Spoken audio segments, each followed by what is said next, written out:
চোখেরই জলে লেখা কত যে কবিতা ঝরে পড়ে প্রতিদিনই তোমারই নামে। চোখেরই জলে লেখা কত যে কবিতা ঝরে পড়ে প্রতিদিনই তোমারই নামে।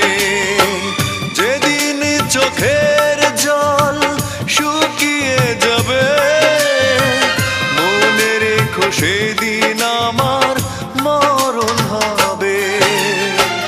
চোখেরই জলে লেখা কত যে কবিতা ঝরে পড়ে প্রতিদিন